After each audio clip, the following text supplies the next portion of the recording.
La pâtisserie, c'est avant tout une histoire de goût, de saveur et d'émotion. Bienvenue dans Papille. Je suis Léa Reverdy, amatrice et passionnée de pâtisserie. Et depuis 2021, je me suis lancé un défi. Vous emmener avec moi à la découverte de ce qui fait vraiment un bon dessert.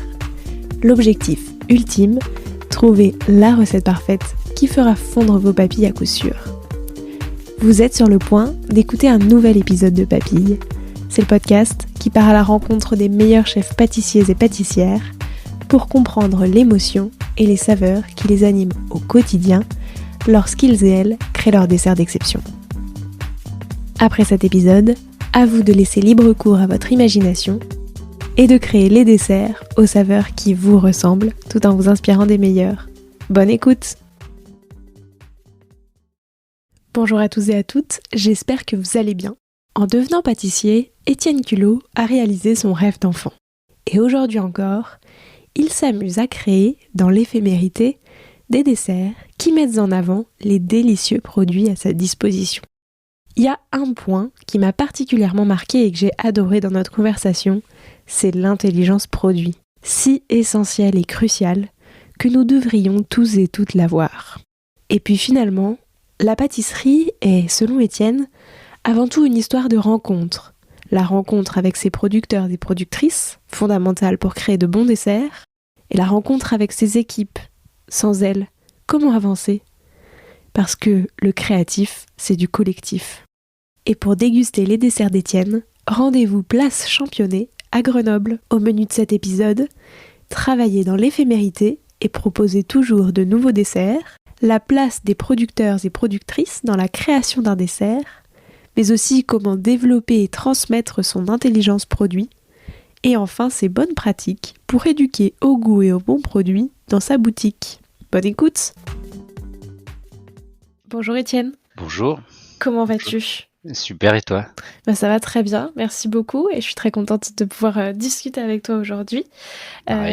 Et pour commencer, je voulais revenir un petit peu sur ton parcours, mais vraiment au prisme des saveurs.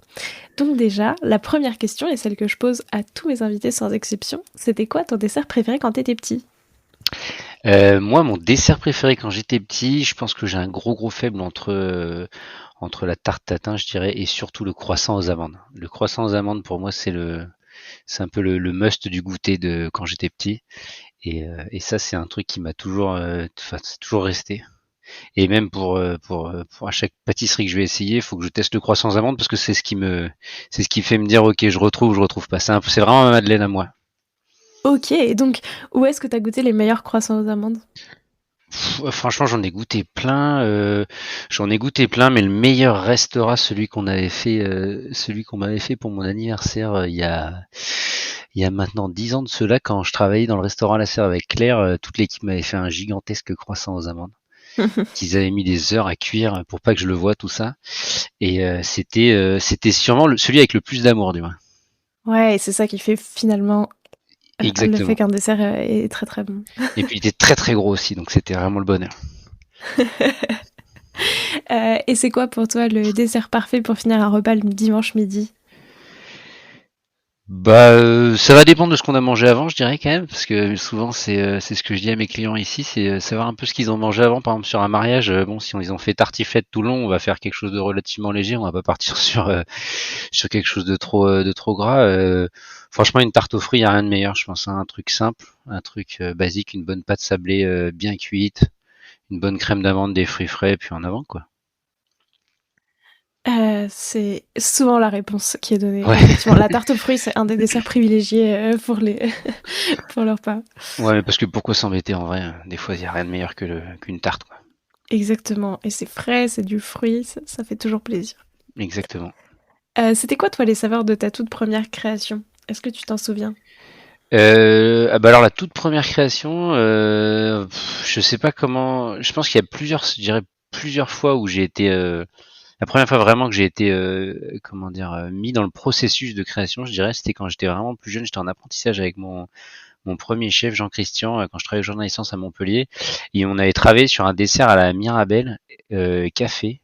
Et je me souviens qu'on avait mis des zestes d'agrumes dans le crémeux café, et ça avait été une révélation. Ça avait été où en fait, je me souviens d'un apprenti qui avait oublié les zestes et le chef qui avait fait les zestes, le vrai crémeux. Et je me souviens de là de me dire, ok, chaque chose a un sens, chaque chose a une place. Et du coup, ça avait été vraiment la première fois où je me suis dit, ok, c'est ça la construction, quoi.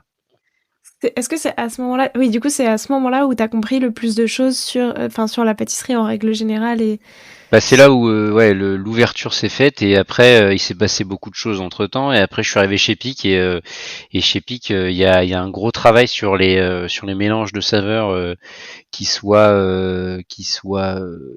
comment dire concrets tout de suite ou d'autres complètement fou furieux même. Je me souviens de d'une discussion avec Anne-Sophie sur figue café bourgeon de sapin. Mhm. Figue café bourgeon de sapin. Je suis rentré le soir, je me suis dit bon bah ça va être chaud parce que Ouais. on avait un café un bourbon pointu hyper acidulé, des bourgeons de sapin qui étaient hyper forts et en fait au bout d'une semaine de taf, le dessert qui était sorti était vraiment excellent. Donc c'est marrant parce que la construction, elle, c'est vraiment en fonction de chacun, quoi. Et là, c'était assez fou d'avoir autant de saveurs que j'aurais jamais pensé mettre ensemble. Et je pense que c'est surtout chez Pic où j'ai vraiment, où en fait, où je dirais que les limites se brisent, quoi. Et donc, du coup, en fait, on peut tout faire, quoi. Tant que tout est bien fait. Mais c'est ça, c'est assez ouf. Déjà, dans les deux exemples que tu as donnés, à chaque fois, il y avait du café. Et c'est vrai qu'en plus, je trouve le café. Enfin, à chaque fois que tu me décrivais les desserts, je me dis, c'est vrai que le café, c'est pas le. Je trouve la saveur que t'imagines en premier avec un fruit. Ouais, C'est. bah du coup, bah, j'ai eu des débats dernièrement avec mon équipe sur le fig café. C'est quelque chose que j'adore. Mais c'est toujours pareil, en fait. Je pense ça dépend du café, en fait. Faut Ouais. penser variété, faut penser. En fait, c'est comme un cépage, c'est comme le raisin, c'est comme. Il y a tellement de, comme il est cultivé, comme il est séché, comme il est fermenté. Et en fait, faut juste trouver le bon. Alors après, c'est facile à dire parce que à ce moment-là, quand t'es chez Pig, on va dire que ton ouverture d'esprit sur les produits elle est assez simple parce qu'il y en a partout des Ouais. bons. C'est sûr que quand t'es tout seul au fin fond de je ne sais où, c'est difficile d'avoir que des produits de qualité. Mais là, du coup, c'était que des produits de ouf. Donc du coup, forcément, c'est pas que c'est simple, mais ça devient plus, c'est consensuel d'un coup, d'un seul quoi. Les retours, Ouais, c'est ça. Et en fait, finalement, enfin, tu te rends compte. Et du coup, est-ce qu'aujourd'hui, tu sélectionnes, enfin, les cafés en particulier, restons sur cet exemple-là, mais du coup, des cafés spécifiques selon les accords que tu veux faire? ouais, bah alors là, du coup, je travaille avec un café à côté de la boutique là, qui nous fait qui fait pas mal de torréfaction eux-mêmes, tout ça. Après, ils sont revendeurs de moxa, tout ça, donc des pointures quoi. Et ce qui est cool, c'est qu'ils nous font goûter plein de trucs. Et on s'est rendu compte avec l'équipe qu'il y avait pas mal de choses qui allaient bien. Par exemple, là, on a fait un praliné au café. Ils nous ont donné une variété d'Ouganda. C'est tellement Mm. différent que du coup on a pensé des chocolats café différemment. Enfin, l'éclair au café il a encore pas le même goût. Et du coup, alors ça reste assez empirique du coup parce que j'aime bien ce côté éphémère de me dire qu'on n'a qu'un produit et il restera que quelques temps quoi. Mais ce qui est génial Ouais. avec cette palette, c'est que chaque client qui vient et qui adore l'éclair au café, on va dire que la base sera toujours la même, mais il aura jamais le même goût. Ce sera toujours la même texture, mais ce sera toujours une nouveauté. Alors on fait en sorte, ce qui est quand même difficile, mais on fait en sorte à notre échelle de garder. Euh, J'essaie de pas trop changer trop souvent pour pas rendre fou tout le monde, mais j'essaie quand même d'avoir une grosse dynamique parce qu'il y a toujours un truc qui ressort et c'est trop bien. Dernièrement, on a retaté des Éthiopies, c'était trop chouette parce que ça fait redécouvrir, surtout que la torréfaction elle est différente, c'est pas la même saison, c'est pas le même séchage. Et voilà, ça c'est fou quoi. Ouais, c'est trop intéressant parce que, enfin, souvent, tu vois, c'est des discussions que j'ai eues sur le chocolat, sur plein d'autres choses, et sur le café, jamais aussi, tu vas pousser effectivement, tu pars d'un café, tu goûtes toutes son aromatique, son profil aromatique, et ensuite tu choisis du coup avec quoi tu vas l'associer, comment tu vas le travailler pour lui rendre hommage et tout, donc très intéressant. Ouais, c'est non, enfin, en fait c'est vraiment cool parce que si on se pose la question sur la variété et pas juste comme le chocolat Forastero, Trinitario, Mm. Criollo là, en fait il y a la génétique et après il y a toutes les variétés, les sous-variétés quoi. C'est comme des cépages, donc c'est ça qui est fou, c'est qu'en fait ça va encore plus loin que juste éthiopien par exemple. Il veut y avoir, je Ouais. sais pas, 3 variétés de différentes. En Éthiopie, je dis n'importe quoi, j'en sais rien, mais c'est fou de se dire que c'est sûrement le même principe que le cépage. Bah, le mec qui est sur cette colline-là, en Champagne, en truc, et qui réutilise le chardonnay, le pinot noir, j'en sais rien, bah, il aura pas le même goût que 20 mètres plus bas, quoi. Donc c'est ça qui est fou, c'est qu'en fait, Mm. c'est infini. Je trouve que ça, c'est la magie de tous les ingrédients en pâtisserie. Et c'est ça qui est assez incroyable de dire que t'as pas. Enfin, dans tous les cas, même par produit, t'as pas un goût, mais t'en as des milliers et Ouais, c'est ouais. magique, quoi. Ouais, et puis les saisons encore plus, hein. Mm. Là, on peut Ouais. pas, on peut pas encore le. Enfin, ça c'est encore pareil. Quand on voit la framboise de fin de saison, la framboise de début de saison, les fraises c'est pareil. Les agrumes, on en parlera tout à l'heure, je pense, parce que voilà, mais c'est pareil. Le début de la saison avec les verres où les huiles essentielles elles sont fortes de ouf et qu'on arrive là, c'est de la confiture que sortie d'arbre, c'est ouf, c'est incroyable. Effectivement, c'est assez faux et on va y revenir sur tout ça. Mais du coup, c'est quoi, pardon, quelles sont les saveurs de ta dernière création pour voir un petit peu depuis comment tu as évolué par rapport à tout ça et ce qui te plaît de plus en plus. La dernière en date, où Ouais. bah alors du coup nous à la boutique on a beaucoup de, enfin je dis on parce je suis pas tout seul, hein, j'ai toute mon équipe avec moi. On a toujours au moins 3 voire 4 voire 5 gâteaux différents le week-end en fait qui sont en fonction des arrivages du coup. Ouais. Et en fait j'aime bien avoir ce côté complètement éphémère parce que du coup ça nous rend plus dynamique et ça nous pousse à faire beaucoup d'essais sur plein de choses. Donc là par exemple cette semaine ça sera on fait un chocolat de chez Nicolas Berger, 65% Madagascar, avec un agrume bio de chez Bacchès Scholler. C'est un calamansi. Donc il va y avoir plusieurs strates, plusieurs couches, avec beaucoup de chocolat et avoir vraiment le peps du calamansi qui vient arriver. Et voilà, avec plein de croustillants, du gruyère de cacao, pour rester sur le côté très texture et très cru et très sec, pour désucrer tout ça aussi. Alors ça fait partie de pas mal de petites choses. Après, on a travaillé sur d'autres choses, mais c'est un peu celui qui va revenir vraiment en force ce week-end, je pense.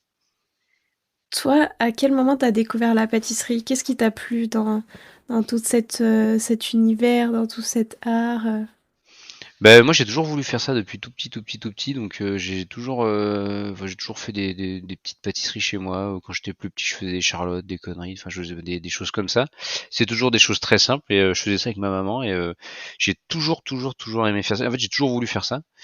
Et en fait, après, j'ai fait un cursus relativement cuisine, enfin, tout du moins art de la table, on va dire, parce que j'étais autant formé en cuisine qu'en salle, mais j'ai fait un bac techno et un BTS. Du coup, ça m'a plus ouvert l'esprit sur la restauration. Et c'est ça qui a vraiment ensuite créé, moi, je sais que tout mon chemin, et encore aujourd'hui, je le recherche parce que c'est quand même vraiment deux mondes. On a le même maillot, mais on fait vraiment pas le même métier. Et du coup, les deux sont complémentaires et, euh, et c'est cool aujourd'hui de faire un peu un mélange des deux. Là, c'est rigolo parce qu'on s'amuse vraiment et c'est un peu la finalité du projet, quoi. Alors, justement, enfin, comment dire, qu'est-ce qui te plaît le plus dans chacune de ces visions du métier, à la fois celle de pâtissier de restaurant et à la fois celle de de pâtissier de boutique? Qu'est-ce qui t'attire le plus, tu vois, dans chacun de ces deux métiers? Parce qu'effectivement, c'est des métiers quand même un peu différents, même s'il y a plein de similitudes, mais du coup, voilà. Bah le pâtissier de restaurant, en fait, ce qui est fou, c'est que, enfin, c'est ce que enfin, ce qu'on faisait par exemple avec Claire et toute l'équipe sur le restaurant La Serre. Ce qui était cool, c'est qu'on avait un peu, c'est un peu un tableau, quoi. C'était un peu c'était des textures hyper légères, le plus léger possible, les textures les plus, enfin, les chauds froids, tout ça. On allait le plus loin possible sur les textures, ce qui n'était pas possible aujourd'hui de le faire en boutique. Après, ce qui est vraiment chouette aujourd'hui, par exemple, c'est de me dire que bah, sur toutes les commandes de Noël qu'on a fait cette année, c'est cool aussi du côté boutique, c'est qu'il y a un rapport au client qui est vachement plus simple, beaucoup Ouais. plus ouvert.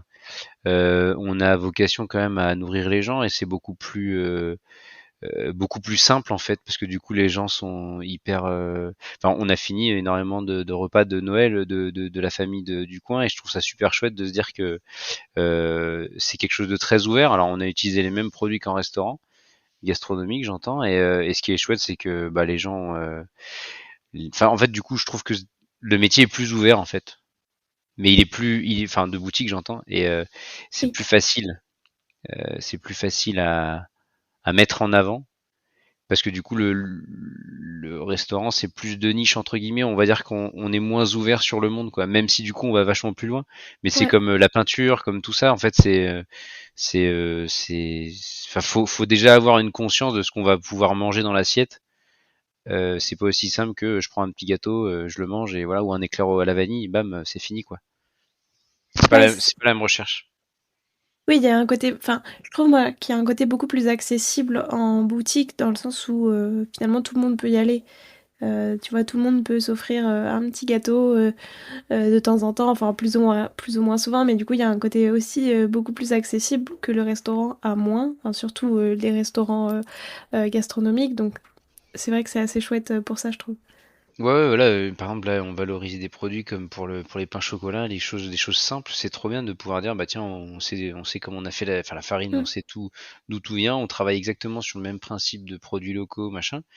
Mais ce qui est cool, c'est qu'on peut faire la même chose, mais plus, bah voilà, moins élitiste et Ouais, plus, enfin, sans parler d'élitisme, c'est pas le mot, mais c'est beaucoup plus ouvert, quoi. C'est beaucoup plus, et on est beaucoup plus proche des gens parce que les retours des clients sont vachement plus, enfin, sont en direct, quoi. ouais. Et ça, c'est assez chouette les samedis, tout ça, de voir les gens devant la banque de gâteaux qui sont émerveillés parce qu'il y a plein de couleurs, plein de choses. Et ça, c'est chouette parce qu'en restaurant, du coup, on l'a peu, voire Ouais. pas du tout. Alors ça a sûrement changé parce que moi ça fait longtemps que j'y suis plus, mais l'émerveillement du client en direct, comme ça critique aussi, hein, à la fin c'est toujours pareil, mais elle peut être vachement moins dure aussi parce que du coup c'est du direct, c'est Ouais. pas, enfin enfin tout est différent et je trouve ça plus simple en fait. Très intéressant. Donc finalement, tu gardes le rapport aux gens de la boutique, mais le côté un petit peu créatif et poussé, enfin plus où on peut se permettre plus de choses du restaurant. Ouais, voilà, l'idée c'est de faire quelque chose de très ouvert, qui puisse plaire entre guillemets à tout le monde, parce qu'il y aura toujours des gens qui seront Oui. pas forcément en accord, même si là, je sais pas, on fait des trucs avec du poivre, tout ça, mais là c'est plus pour aller plus loin dans la recherche, mais c'est vraiment ça, avec le même cahier des charges que le gastro, on va dire. Donc les mêmes fournisseurs, les mêmes, la même envie de faire aussi bien, mais avec des petits gâteaux à 5,50 €. Alors, qu'est-ce qui est important, toi, aujourd'hui, quand tu penses et construis un nouveau dessert? Qu'est-ce qui doit passer dans ce dessert? Et enfin, tu vois, à la fois, quelle importance, pas technique, mais j'ai envie de dire du gâteau en lui-même, et qu'est-ce que tu as envie de faire passer dans tes desserts à chaque fois? Ben, moi, j'ai jamais trop, comment dire, j'ai jamais trop réfléchi. Enfin, je suis pas trop dans la réflexion pure de en fait, je me laisse énormément guider, Ouais, dans le sens où je travaille au coup de cœur, en fait. Et j'adore le fait de goûter des nouveaux trucs, des nouveaux desserts, des nouveaux fruits, enfin des nouveaux fruits, du moins des nouvelles façons de le cuire, des nouvelles façons d'infuser, des nouvelles. Et c'est ce qui va vraiment déclencher le processus créatif. Souvent, vu que, du coup, comme je disais tout à l'heure, on faisait beaucoup d'éphémères avec l'équipe.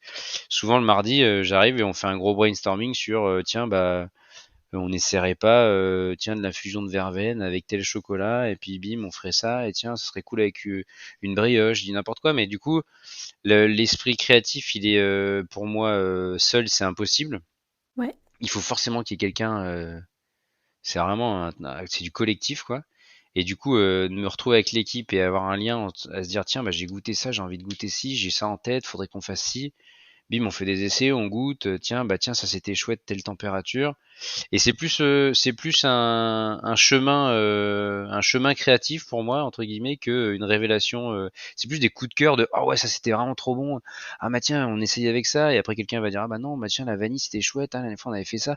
Et en fait à la fin on se retrouve vite avec quelque chose de d'assez consensuel et que tout le monde aime du coup parce que c'est assez comment dire c'est assez pensé, assez travaillé pour dire que la création est prête. Enfin, je sais pas comment ouais. expliquer ça plus clairement. C'est assez difficile, mais c'est vraiment le coup de cœur de base sur, je sais pas, tel fruit à telle maturité qu'on a cuit avec tant de sucre, machin. Ça va arriver à dire, ok, ça c'est ouf, pourquoi on n'essaierait pas avec ça ou ça, et là et c'est comme ça qu'on avance, quoi.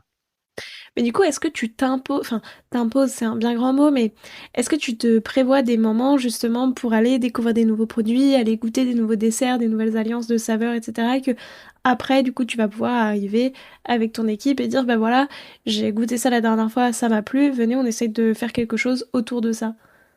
Ben alors c'est difficile encore plus, je pense. Alors sur Paris c'était beaucoup plus simple, mais je dirais qu'à Grenoble, c'est un peu plus difficile, mais j'ai la chance d'avoir autour de moi et une asso aussi qui nous soutient, là, le Tour des Terroirs, qui nous aide énormément, qui met en lien en fait énormément de gens. Et grâce à toute cette énergie hyper positive et qui nous booste tous, j'ai créé enfin on a créé, parce que je suis pas tout seul, c'est toujours pareil, hein, on a créé une bande de copains avec Romain, avec Hugo, tout ça, de créer en fait un petit peu un lien, je dirais dans notre Isère profonde, et on arrive à s'échanger pas mal de choses. Et du coup, par exemple, j'ai rencontré Ellie, qui est mon épicier. J'adore l'appeler comme ça parce que c'est incroyable ce qu'il nous a trouvé. Moi, je sors par exemple du temple des épices parce que franchement, chez Anne-Sophie Pic, j'ai dû voir un milliard de poivres différents.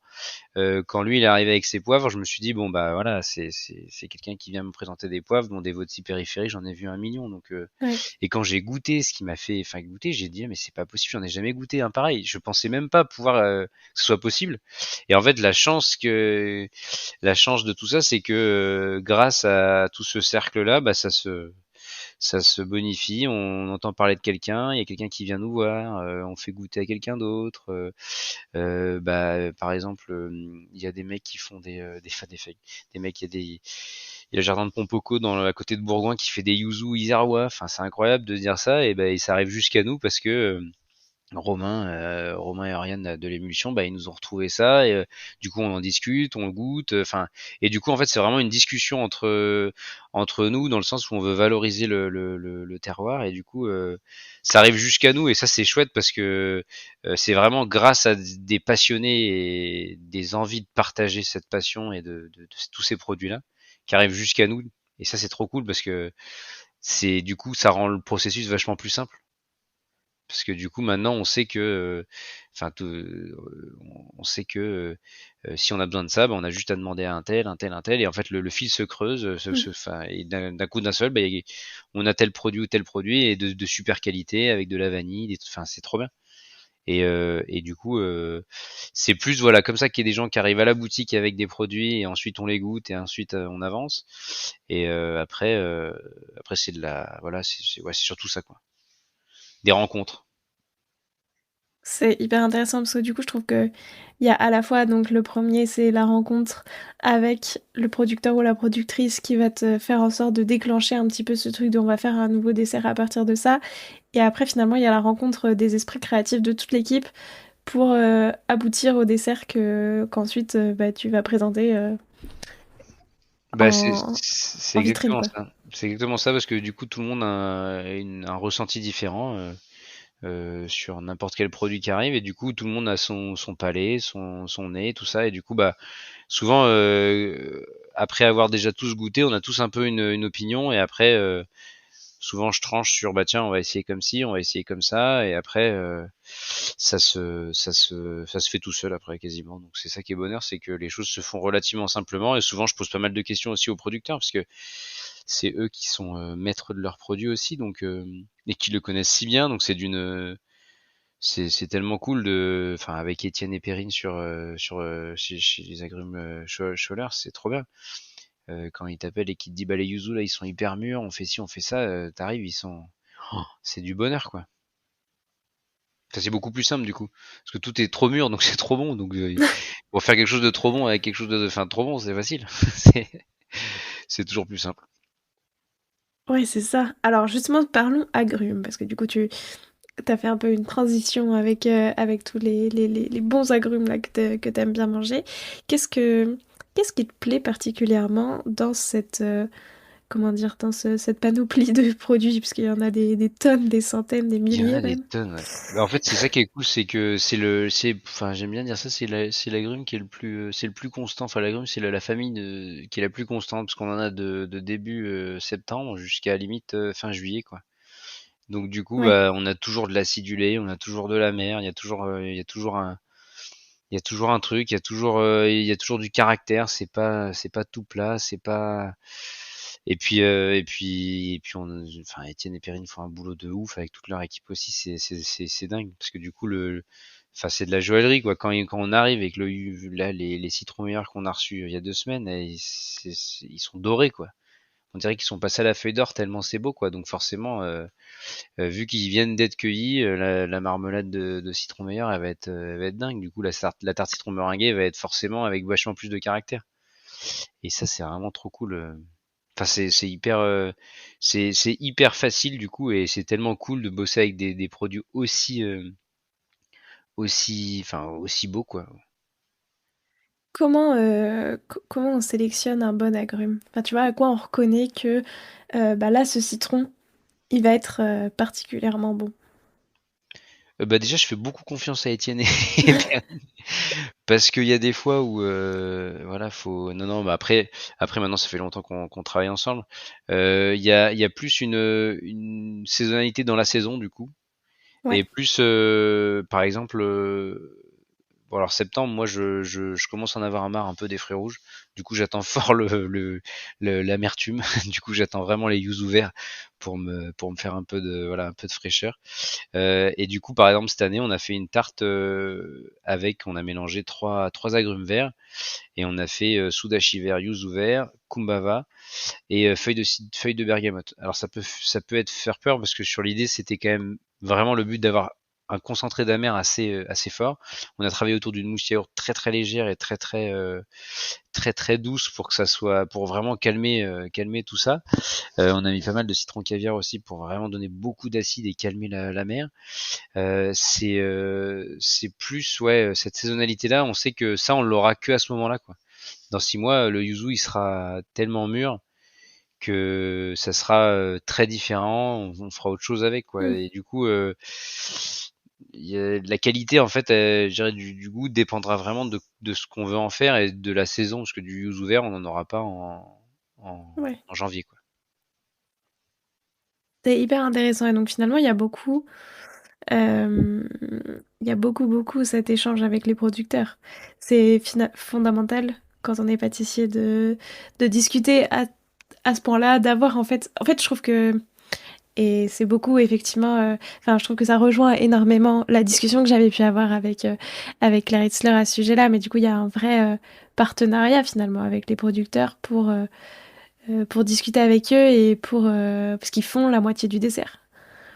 Ouais, ouais, c'est comme je dis, hein, nous on est, nous on a des odeurs de croissant, on écoute de la musique, on n'est pas embêtés quoi. Eux ils sont dehors, tiens ils gèlent, comment on va faire? Tiens les livraisons c'est pas bon. Moi je suis toujours au chaud avec mes croissants. Enfin oui, c'est voilà, je suis pas trop stressé par rapport à ça, donc ils font même un peu plus, hein, même beaucoup plus, parce que du coup c'est eux qui choisissent le produit, c'est eux qui nous le mettent en carton, c'est voilà. Ils en récoltent aussi entre guillemets la gloire, parce que ça reste quand même, c'est toujours pareil. Mais c'est, ouais, ouais, c'est un vrai échange, c'est obligatoire, parce que du coup, des fois, je vais l'appeler et je vais lui dire, tiens, j'ai ci, j'ai ça, est-ce que tu peux? Il me dit, bah non, ça c'est pas prêt. La micane, elle Mm. arrivera que début décembre. Après, c'est bon. Non, c'est dans une semaine. Ok, bah on attend une semaine. Parce que du coup, pour les bûches de Noël, par exemple, on a utilisé pas mal de micane et bah du coup, bah, on va attendre qu'elle soit prête. Sauf que quand c'est 2 semaines avant Noël, ça fait peur. Ouais. Sauf que, mais bon, la qualité n'a pas de prix parce que du coup, vu qu'on travaille enfin c'est trop bien de pouvoir travailler aussi proche de l'arbre, quoi. Et ça c'est vraiment quelque chose que je veux garder le plus possible parce que travailler aussi proche de l'arbre et des racines, c'est tellement plus, enfin c'est tellement plus vivant. Du coup, ça donne une pâtisserie plus vivante à mon avis, quoi. C'est sûr qu'ouvrir des purées de fruits et des sacs, on n'a plus la C'est pas même pareil. vision du monde. Ouais. Non. Ça, à quel moment tu l'as compris?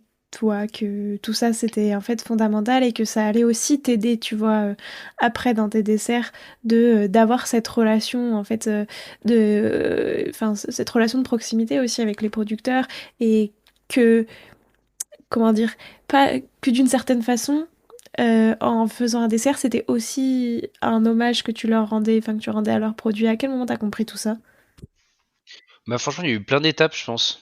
Entre, comme je disais, hein, la Mirabelle, ce crémeux café, la rencontre de gens qui nous ramènent des tomates, elles sont stratosphériques. Et à côté, t'as Métro qui te vend ce Ouais. qu'ils ont à vendre. Hein. J'en dirais pas du mal ici, mais voilà, c'est pas du tout le même métier. Après, alors il en faut pour tout le monde, mais du coup, c'est là où je me suis dit, mais attends, mais il y a deux mondes du coup.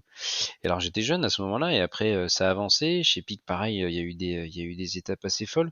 J'ai eu la chance de travailler en Californie avec dans un restaurant qui s'appelle la French Laundry et en gros il y a un jardin devant avec une équipe de jardiniers et on avait des gars qui venaient donc ces jardiniers-là ils nous livraient les fraises à 17h pour le service de 17h30. Ouais. Incroyable. Les fraises étaient enfin elles On étaient peut pas chaudes. faire plus fraîche, quoi. Ouais. Oui, Et du coup, il m'est arrivé une chose assez bizarre. Je suis arrivé là et on m'a dit, on va les mettre sous vide avec du sirop. Et j'ai dit, mais de quoi tu parles? Et il m'a dit, non, non, mais comme ça, elles sont translucides. Et j'ai dit, mais je comprends pas. Elles sont fraîches, elles sont chaudes. Enfin, il y a pas plus. C'est ça le luxe en fait pour Mm. moi. C'est ça la folie de pouvoir aller dans un restaurant où la fraise n'a même pas 2 heures. Ouais. Et bah du coup, c'est là où je me suis dit, ok, l'intelligence produit, elle est là quoi. C'est dénaturer le produit, c'est peut-être. Mais pas dénaturer le produit parce qu'il est, enfin, personne peut avoir une fraise aussi fraîche. Personne, enfin, c'est pas possible. À part, enfin, même Mm. un restaurant qui a 5 pieds devant et qui va dire tiens, j'ai un dessert à la fraise qui est commandé, je vais aller cueillir mes fraises. Il n'en existe pas. Là, c'était incroyable. On les a mis sous vide, elles étaient translucides. Mais moi, j'étais en train de me dire mais on a perdu. Il y a quelque chose Ouais. qui fonctionne pas. Mais alors, c'est pas le même monde, c'est pas la même histoire. Bon, le restaurant est 3 étoiles Michelin, tout ce que vous voulez, c'est génial. Fallait donner, enfin, il y a une prestation qui est là. Mais du coup, moi, je me souviens de ce jour où je les ai mis sous vide en train de me dire, mais qu'est-ce que je fais? Et du coup, je pense que ça m'a suivi tout le long. Avec Claire, forcément, bah, il y a eu des déclics et plein d'autres déclics avec Alexis Munoz, les huiles d'olive, les mecs qui arrivaient, qui nous égouttaient des trucs, c'était stratosphérique. Enfin, des chocolats, enfin, c'est vraiment c'est vraiment, je pense là où dans la troisième étape, je dirais, où je suis arrivé avec Claire, où là les les portes se sont grandes ouvertes et là on a dit ah ouais ok, ok ok. Là, l'intelligence produit, c'est dans le producteur quoi. On peut pas mieux valoriser un produit que en ayant discuté avec la personne qui l'a produit et qui a la même passion que toi parce qu'il aime autant le Mm. produit que toi. Et ça, c'est incroyable. C'est génial, je trouve, de parler d'intelligence produit. Tu vois, je trouve que c'est... Bah, ça décrit tellement bien, en fait, ce qu'on doit faire, je trouve. Et c'est... Enfin, c'est un...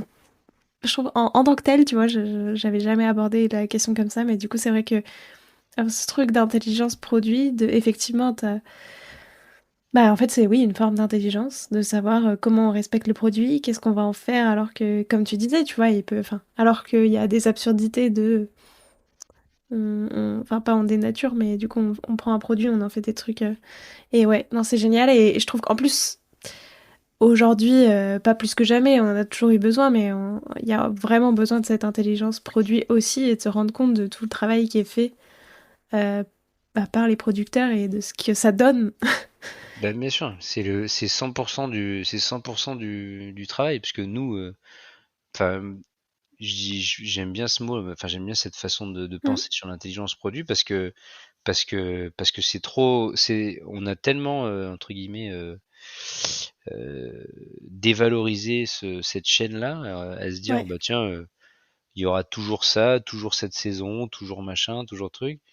Et ben, on y a perdu beaucoup. Et en fait, genre dans une tarte aux fraises, bah, la fond de tarte c'est une chose, mais la fraise c'est quand même important, quoi. Et si on valorise pas ce produit-là, bah enfin, c'est pas aussi simple que ça, mais la personne qui va prendre le temps de cueillir les fraises comme il faut, c'est déjà incroyable. de se dire qu'il y a quelqu'un qui va pas prendre celle-ci parce qu'elle est pas mûre et elle Ouais. reviendra demain alors qu'il est déjà à quatre pattes dans la terre, alors que moi je suis avec de la musique en train de couper mes fraises sur le truc et de le poser. C'est bien différent et du coup, enfin, faut valoriser cette, enfin, comme tu disais tout à l'heure, c'est eux qui ont le pouvoir, quoi. Sans eux, on fait Mm. rien, quoi. Ouais, c'est ça. Et alors du coup, comment tu transmets ça? Tu vois, comment tu apprends euh, à quelqu'un d'autre, du coup, à ton équipe, aux jeunes qui travaillent avec toi, dont tu croises la route, comment tu leur apprends l'importance justement d'avoir cette intelligence produit? Bah, en fait, alors je le fais moins maintenant parce que enfin, je dirais que mon sourcing est vachement plus précis maintenant et j'ai même plus de produits que j'ai plus envie d'avoir dans la boutique. Mais par exemple, on avait fait des tests sur bah, une noisette, je dirais de provenance douteuse, on sait pas trop d'où, Ouais. et une vraie de vraie belle noisette du Piémont. Bah là, ouais, là, le jour et la nuit, quoi. Alors on me dira toujours oui, il y a le tarif, ouais, enfin il y a le tarif, mais je suis désolé, mais le là on peut même plus parler de tarif. On peut même plus parler de tarif. C'est en fait la transmission, elle est dans le bah, dans l'éducation entre guillemets de on va jamais chercher à dénaturer le produit, par exemple. Aujourd'hui, par exemple, pour la tarte du week-end, on va faire un travail au chocolat sur plusieurs formes parce que le chocolat est à vocation d'être dénaturé, entre guillemets, avec de la crème, tout ça. Chez nous, un fruit dans la boutique, on va jamais trop le marier avec de la crème. On va en faire un confit, on va en faire, je sais pas, du fruit frais mais on n'ira jamais. Enfin, je dis jamais, on sait jamais, mais je me vois pas crémer ou faire une mousse de fruits. Je trouve ça trop dommage. On y perd quelque chose. Par exemple, là, on va faire une tarte ananas menthe. On a eu de la menthe cet été qui était hyper belle. Avant qu'elle crame, j'ai commandé une grosse partie à mon producteur. J'ai tout mis au congèle pour la stabiliser. Vu elle est cueillie lundi après-midi, que le mardi matin elle est chez moi, Ouais. quand je la décongèle, elle est encore verte. La chlorophylle, elle est encore folle. Donc du coup, quand je fais l'infusion, et ben dans la crème, bon bah ça bouge pas, elle devient toute verte, toute jolie. On a utilisé aussi de la menthe pour le mettre dans avec de l'ananas. Bah je me vois pas faire une mousse à l'ananas et un confit de menthe par exemple. On va dire que dans la construction des produits, on reste assez cartésien sur le fruit reste du fruit et enfin le produit on le dénature pas. Certains produits on peut dénaturer quoi. Et après on goûte beaucoup de choses dans leur processus d'étape. Et après il y a pas mal de choses qui sont assez enfin, je veux dire que les arrivages des produits comme le chocolat de chez Nicolas Berger, tout ça, enfin, quand on est devant, on peut pas dire autre chose que waouh. En fait, Ouais. enfin, en fait, faut réussir à donner le côté hyper expressif d'un produit qui est excellent tout seul, en fait.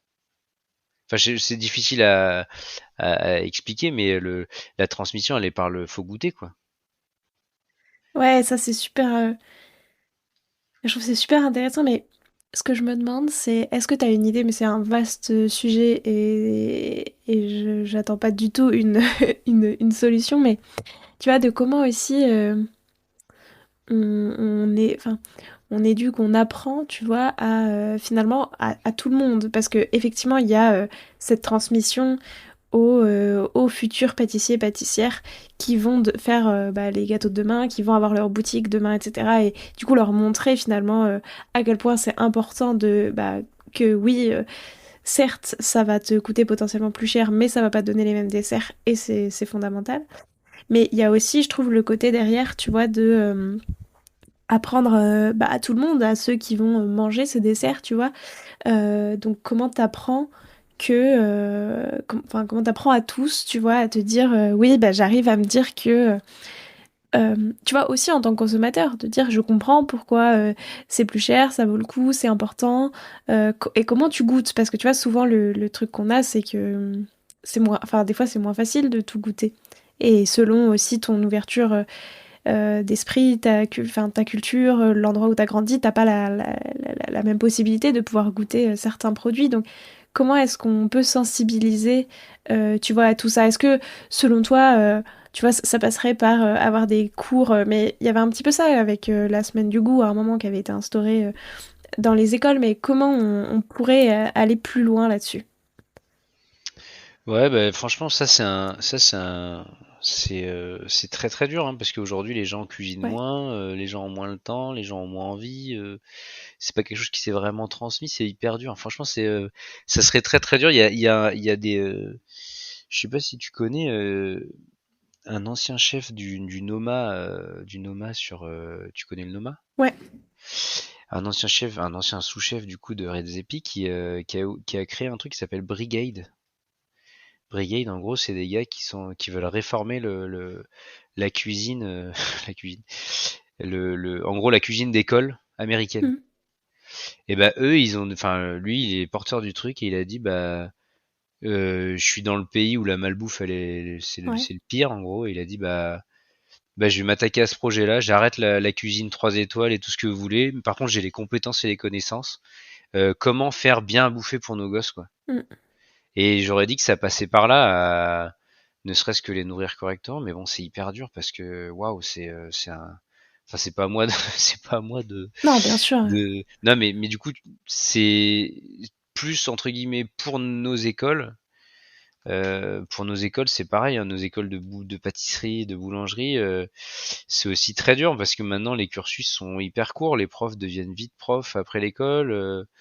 Du coup, l'ouverture d'esprit sur le monde, elle est que via, par exemple, Instagram. Mais c'est Mm. pareil, je sais pas comment, parce que c'est un peu épineux, tu vois. Genre, je dis pas que ils sont mal formés, c'est pas du tout ce que je veux dire. Je veux pas de problème avec personne. Mais du coup, l'ouverture d'esprit, elle est que dès le moment où toi tu t'y mets, quoi. Ouais. Dès que toi tu te dis, bah tiens, le yuzu, ça me fait peur parce que c'est un peu amer. Tiens, je vais mettre mon nez dedans cru. Ah, c'est dur. Ah, tiens, je vais le cuire. Ah, je vais mettre un peu plus de sucre. Ah bah tiens, je vais le laisser reposer une nuit. Ah bah tiens, c'est meilleur là. Ah Mm. bah là, c'est une vraie confiture. Et du coup, peut-être que enfin, c'est assez dur je vois pas par Oui. où commencer, tu vois. Il y aurait trop de travail. Déjà à notre échelle, dans notre métier, donner la passion du produit et de juste ne serait-ce que bah, bien choisir tes fraises pour une tarte aux fraises, c'est dur. Ne bien choisir une pomme pour une tarte aux pommes, parce que prenons une bonne pomme Ouais. pour une pomme à cuisson et je ne sais quoi. C'est pareil, ça c'est déjà hyper dur quoi. Oui, non, c'est ça, c'est pour ça que je te disais, effectivement, j'ouvrais une petite porte, mais je te dis, enfin, tu peux pas donner une réponse, mais c'est plutôt, tu vois, parce que c'est ça, il y a trop de choses à faire et c'est effectivement énorme comme sujet, mais je trouve que c'est un sujet, tu vois, quand même assez passionnant de se dire, et encore plus, comme tu disais, mais c'est super intéressant, ce truc de Mais brigade. tu vois, chez que nous, pour la boutique, là, en 7 ans d'ouverture, je vois ce qui était fait au début et ce qui est fait aujourd'hui. C'est c'est énorme le gouffre. Et ce qui est cool, c'est que je fais beaucoup goûter à mon équipe de vente, donc à ma femme Margot, à Raquel, à Carla, tout ça. Et du coup, elles sont au courant de tous les produits, d'où ils Ouais, viennent. On a mis des fiches. Étienne et Perrine nous ont filé des petites fiches spéciales calamansi, machin, qu'on montre aux clients. Et en fait, maintenant, je sais que il y a énormément de clients qui attendent de savoir qu'est-ce qu'il y a dedans, d'où ça vient, le pourquoi. Et ok, du coup, je me dis que l'artisanat, du coup, le vrai artisanat, c'est aussi ça, quoi. C'est tiens, bah pourquoi il a utilisé la vanille de Nouvelle-Calédonie alors que tout le monde nous dit Madagascar, Madagascar. Mais et du coup, c'est cool aussi de temps en temps. Bah nous, on change de vanille, on essaye d'autres trucs et les gens disent ah bah tiens, j'ai préféré ça. Et c'est hmm, rigolo de dire que aujourd'hui, il y a des clients qui sont contents parce qu'ils savent que le flan chocolat de cette semaine, il était chocolat Indonésie de chez Nicolas Berger. La semaine prochaine, ce sera Madagascar ou je ne sais quel. Enfin voilà. Et du coup, ça par contre, c'est un chemin. Et je sais que nous, à notre échelle, ça marche quoi. ouais, C'est excellent. Mais je trouve ça génial de se dire, du coup, comme tu as les petites fiches produits, etc., bah, c'est vrai que du coup, les gens, enfin, quand tu disais, tu vois, les gens attendent de se dire, tiens, qu'est-ce qu'il va y avoir cette semaine, ça va être quel chocolat et tout. Finalement, c'est déjà un beau, je trouve une belle sensibilisation. Bah voilà, un nouveau produit et du coup, tu te rends compte en goûtant que oui, c'est pas la même chose. Mais c'est trop cool. Mais ça, par contre, c'est vraiment top parce que c'est trop drôle justement les retours des clients qui donc les habitués qui viennent souvent et qui te disent ah j'ai bien aimé machin et tu vois que les mecs en plus s'en souviennent et des Ouais, fois il nous est arrivé de changer on a un peu une viennoiserie à nous qui est tout le temps là c'est un pain au chocolat Jean Dujat donc on fait un Jean Dujat maison avec des noisettes du Piémont du chocolat au lait 50% Pérou de chez Nicolas Verger du coup c'est un chocolat au lait qui est caractériel quoi c'est ouais. limite un noir et ben le jour où on est passé d'un lambda, d'un Jean Dujat qu'on faisait pas nous, à un Jean Dujat maison, mais c'était limite débile en fait, parce que du coup les gens ont pété un plomb. Mais qu'est-ce qui s'est passé? Bah c'est même pas qu'on a, parce que du coup le résultat il est, et là c'est là le mot intelligence produit il a tout son Ouais. sens. C'est parce que là tous les produits posés dedans, ils avaient un sens. Du coup bah le produit il est il va, on peut pas aller plus loin en fait. Enfin, on peut pas aller plus loin. On pourra toujours aller plus loin, mais on pourra juste changer le chocolat et bah ça aura pas le même goût du coup. Mais du coup c'est vraiment l'essence même de ce qu'on voulait donner avec Siméon pour ce pain au chocolat un petit peu plus quoi. Ouais, c'est génial. Je trouve ça génial comme retour et comme retour d'expérience, tu vois, finalement aussi de ce que ça fait quand on fait ce genre de choses. Donc, trop, trop bien. Ouais, c'est cool, ça marche quoi. Ouais, c'est ça. Ça représente quoi pour toi la pâtisserie? Bah, beaucoup de choses, hein, beaucoup de choses. Beaucoup de choses parce que maintenant bon ça fait beaucoup de choses mais c'est beaucoup de rencontres beaucoup de partage et du coup enfin j'ai la chance de vivre mon métier dans un sens assez chouette où je suis autonome, je suis mon propre chef, je fais un peu ce que je veux. Bon, j'ai ma direction opérationnelle, ma femme qui me gère toujours quand même, mais ce qui est cool, c'est que ça représente beaucoup d'épanouissement sur plein de choses, parce que bah, comme bah, la suite de cette discussion-là, j'ai la chance d'avoir énormément de producteurs autour de moi qui sont devenus des copains aussi, et ça c'est ouf parce qu'on vit tous le même truc, on vit tous la même passion. Du Ouais, coup, ça c'est vraiment incroyable de pouvoir créer des liens aussi forts aussi rapidement et qui sont consensuels très vite en fait. Parce qu'en fait, on cherche pas à avoir de l'ego ou quoi, on s'en fout. Ce qu'on veut juste, c'est faire bien à bouffer, quoi. Tout bête, enfin, bien à bouffer. C'est mon point de vue, mais le mieux qu'on peut, du moins. Parce que ça, c'est chacun a sa vision de la pâtisserie, de comment tu veux donner. Mais ce qui est ouf, c'est qu'on est plus maintenant une bande de potes à faire à bouffer. Et ça me régale de me dire que c'est simple, quoi. ouais, trop bien. Et quel conseil est-ce que tu donnerais au Étienne qui commençait dans ce métier et qui réalisait enfin finalement son rêve d'enfant de devenir pâtissier? Quel conseil est-ce que tu donnerais avec du recul? Bah, bon courage déjà, parce que c'était quand même 2 3 années un peu chaudes. Mais ouais, non, faut tenir le coup parce que je pense que quand t'as passé l'étape bah c'est comme le sport en fait, tout bêtement. Je sais pas, tu te mets à la course demain, Mm, bah la première fois t'as mal, la ouais, deuxième fois t'as mal, la troisième fois tu te dis ah mais c'est bon ça, c'est bizarre, je me sens un peu mieux quoi. Et en fait c'est bizarre à dire, mais c'est un rythme à prendre, c'est ça, c'est un rythme. C'est comme en musique, t'arrives à un rythme et bah quand t'es dans le rythme, c'est assez incroyable parce qu'on vit un truc assez fort mine de rien. Donc on fait à manger pour les autres. Le but c'est ouais, de, enfin, que ce soit en restaurant ou en boutique, les gens se réunissent autour d'une table pour passer un bon moment avec ce que tu vas préparer. C'est quand même assez chouette comme métier de dire que tu pourrais être assis derrière un bureau et à cliquer et faire des trucs. Enfin, je sais pas ce que font les autres du coup parce que c'est pas mon métier. Mais du coup, comme je dis, nous, on mange des trucs et on écoute de la musique, donc on est vraiment pas à plaindre, quoi. oui, Donc c'est trop courage, en bien. tout cas, je dirais à Étienne. Courage. Oui, accroche-toi. Accroche-toi, ça ira bien. Ça va bien se passer. Bah, merci beaucoup. Maintenant, je te propose de te prêter au jeu du questionnaire de Proust des saveurs pour terminer cet épisode. Donc déjà, si toi t'étais un de tes desserts, tu serais lesquels? On fait un Mont Blanc aux agrumes, mais je pense que celui-là, c'est un peu C'est mon premier, je dirais, dessert à moi dans la boutique où je suis le plus satisfait comment dire, de l'équilibre. Ouais. Et je pense que ce Mont Fuji là, on a dit Mont Fuji parce que c'était à base de sudachi et de yuzu à la base. Et vu que c'était des agrumes japonais, on a dit allez, ça sera pas le Mont Blanc, ça sera le Mont Fuji. Mais du coup, ouais, c'est un peu mon premier tout seul dans ma boutique, je dirais. Enfin, tout seul avec l'équipe, c'est toujours pareil, mais en tout cas avec enfin, j'avais plus de grand chef au-dessus de moi, quoi.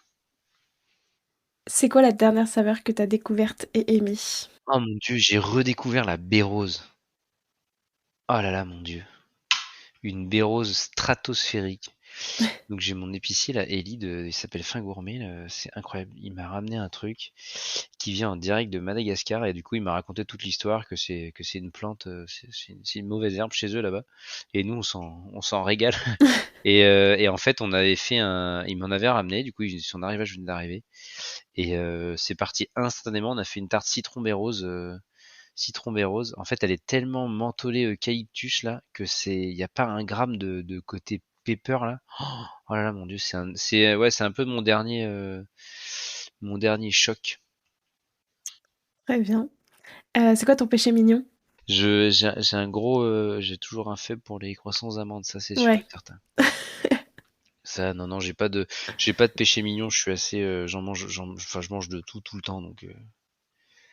Mais les croissants aux amandes, c'est une valeur sûre pour te Ouais, faire voilà, plaisir, quoi. c'est pour retourner au basique, au classique. Et est-ce qu'il y a un pâtissier ou une pâtissière avec qui t'aimerais bien faire une création à quatre mains qui aurait des saveurs assez inattendues? Jordi Bordas, tu connais? Ouais. En fait, j'ai fait sa formation l'an dernier sur le B-concept. Parce qu'en fait, ça fait genre 6 ans que j'attends qu'il nous sorte un truc. Et j'aurais jamais le temps de faire une semaine de stage chez lui là-bas. Et du coup, j'ai fait la formation en un an. Et bah, c'est la meilleure chose qui puisse arriver à un pâtissier d'aujourd'hui. Ok. Parce qu'en gros, ça te dit, ah mais tu sais ça? Tu sais pas ça. Ah mais tu sais ça? Non, tu sais pas ça. Tu recommences tout. Tu recommences tout. Tu recommences l'activité de l'eau, le pH, tout. Et franchement, c'est difficile entre guillemets aujourd'hui de le de l'appliquer à 100%, mais c'est dans la tête quoi. C'est incroyable. Sa formation, elle est ouf et j'aimerais vraiment pouvoir échanger avec un gars comme ça parce que lui, il a une vision qui est folle. Sans parler du vegan, sans gluten ou quoi, hein. Vraiment juste en parlant création, conception et ressenti. Parce que dans sa formation, il parle beaucoup par exemple, les Espagnols mangent pas comme les Français, comme mangent les Allemands ou comme les Hmm. Italiens. Et du coup, c'est ouf parce que le gars te donne un petit peu des clés et il te dit, moi, je vous explique comment mettre des schémas et des processus en place pour rendre les choses plus digestes, plus simples, enfin, c'est ouf. Et là, ouais, Jordi Borda, ça serait incroyable pour le coup. Ok, très bien. Maintenant, j'ai cinq dernières questions. Plutôt vanille ou chocolat? Vanille, 1000 fois. Et saveur d'été ou saveur d'hiver? Ah, saveur d'hiver, je pense, hein. Glace ou chocolat? Pouah, et pareil. Non, glacerie, parce qu'un jour on m'a montré vraiment ce que c'était la glacerie, et un jour j'espère pouvoir faire de la glacerie. Herbe ou épice?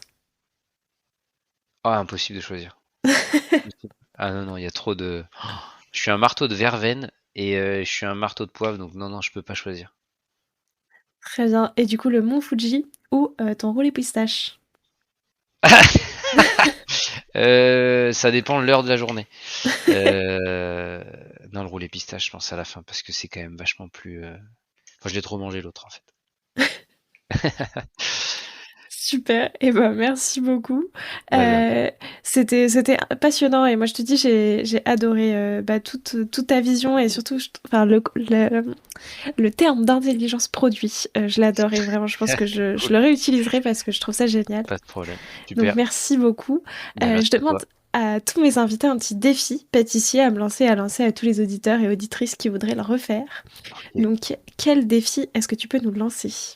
Je travaille sur de la bergamote Ok, oui voilà avec les agrumes forcément. depuis hier.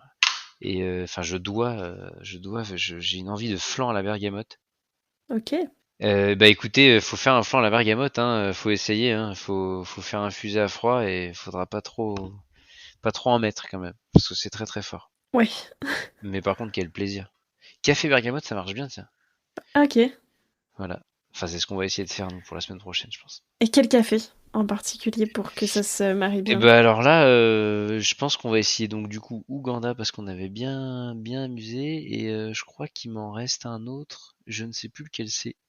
Donc je vais pas te dire de bêtises, mais on va essayer Ouganda du coup. Très bien. Qui est-ce que tu as envie qui soit le prochain ou la prochaine à passer derrière ce micro? Bah moi j'ai un copain qui a travaillé avec moi chez la Serre aussi et qui maintenant qui a fait beaucoup de choses derrière et qui pourrait peut-être te plaire dans le sens où il a travaillé avec Claire et après il a travaillé avec Maxime Frédéric, après il a travaillé avec beaucoup de monde, il a travaillé au Japon, tout ça, et maintenant il travaille à Munich dans un Ok, restaurant 2 étoiles Michelin. C'est une réouverture c'est un peu le Bocuse, enfin c'est un peu le restaurant Bocuse de là-bas quoi. Et en fait il a sa pâtisserie, enfin il a une pâtisserie qui est très affirmée à lui et en fait il a bon, c'est un gars de l'équipe quand on était chez la Sierre, donc c'est pareil, dans termes d'intelligence produit, ça devrait te plaire aussi, je pense. Il s'appelle Maxime Rebman, au restaurant Tantris. parfait. Bah écoute, merci beaucoup. Si tu veux. Euh, et puis, bah, je vais le contacter avec grand plaisir. Et je te laisse le mot de la fin. Est-ce qu'il y a quelque chose que tu aimerais ajouter pour clore cet épisode? Non, manger des agrumes. Et non, bah merci beaucoup en tout cas pour l'invitation, c'est super cool. Et non, bah manger des agrumes, ça fait du bien la vitamine D. Bah oui, merci Merci. beaucoup. Et merci beaucoup à toi pour tout ton temps. Mais de rien. J'espère que cet épisode vous a plu autant qu'à moi. Et moi, je vous dis à la semaine prochaine en compagnie de Cyril Gaïdella. Prenez soin de vous. Alors, quel sera votre prochain dessert? Merci d'avoir écouté cet épisode jusqu'au bout. S'il vous a plu, n'hésitez pas à le partager aux gourmands qui vous entourent. Et pour continuer la discussion, rendez-vous sur Instagram @learvrd. Et si vous voulez soutenir Papille, 2 choses. La première, notez l'épisode 5 étoiles sur Apple Podcast et Spotify et laissez un commentaire délicieux. La deuxième, vous rendre sur papillepodcast.com, sans oublier le S de Papille, et vous abonner à la newsletter pour être prévenu de la sortie des prochains épisodes. À très bientôt!